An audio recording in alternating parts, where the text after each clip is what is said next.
Hi guys! Today I'm comparing the Vitamix 5200 with the Blendtec Total Blender with 4-side jar. If you want to see the in-depth reviews of either blender, click on the links below. The Vitamix blender was developed in 1937 by William Grover Barnard, who was a traveling can opener salesman. The Vitamix was very expensive to make, and Barnard figured he could sell more if he demonstrated the blender in front of an audience. So he made the first ever infomercial on live television in 1949. A healthy lifestyle was a selling point at that time, and it still is. Blendtec's founder is Tom Dixon, an engineer and inventor. I'm sure you've seen him blend everything, including iPads, on YouTube. He founded Blendtec in 1989. Both blenders are designed and assembled in the United States, using some foreign components. As for size, the Vitamix is much taller than the Blendtec and weighs a little bit more. The Vitamix looks more industrial and feels more heavy-duty, while the Blendtec is modern and looks cool. Having used both, the lid of the Vitamix feels more heavy and solid than the lid of the Blendtec.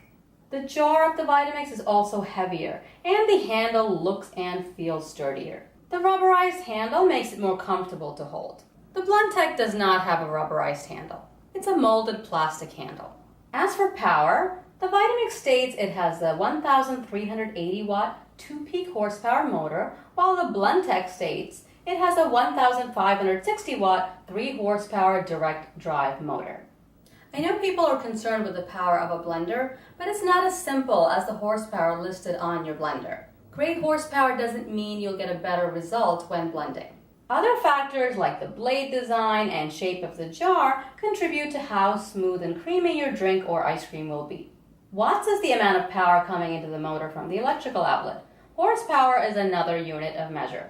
I found the horsepower claims from both blenders to be a little puzzling because the numbers just don't add up.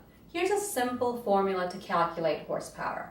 Blendtec, 13 amps times 120 volts equals 1,560 watts divided by 746, which is the watts per horsepower. That equals 2.09 horsepower, not 3 horsepower. Vitamix, 11.5 amps times 120 volts equals 1,380 watts divided by 746. That equals 1.85 horsepower, not 2 horsepower. I have to conclude that horsepower is used as a marketing gimmick. Most consumers will think the more horsepower I'm getting, the better blender I'm getting, and it's just not true.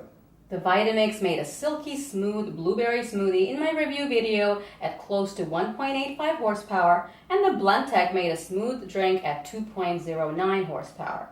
The smoothies I've made in both blenders were excellent and completely smooth. The Vitamix is low tech with a simple on-off toggle switch, high variable toggle switch, and a smooth speed control dial. It's very manual and puts you in charge of how long you want to blend. You can also pulse by moving the toggle switch up and down. The Blendtec is high-tech with 6 pre-programmed blend cycles and LCD information center. There's also an option to pulse or choose the speed at which you wish to blend with these 2 speed control buttons. So we'll do a quick test with both blenders. I have the exact same ingredients in both blenders: 2.5 cups of ice, 1/4 cup of lime juice, 4 ounces of vodka, and sugar. I'll blend them for the same amount of time using the smoothie setting for the Blendtec as a guide, and speed 10 and high on the Vitamix.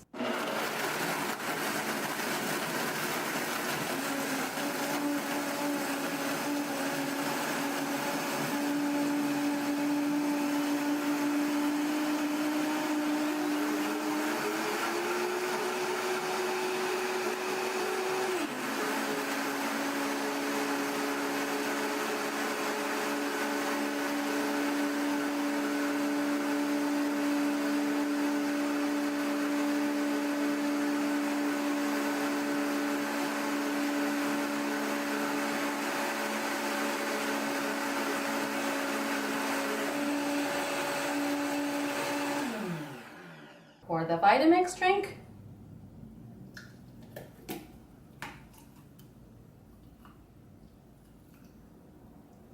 And the Blendtec.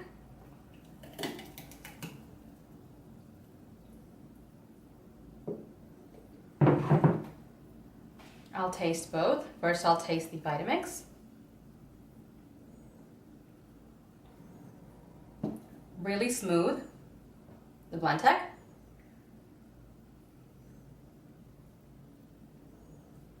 Also perfectly smooth.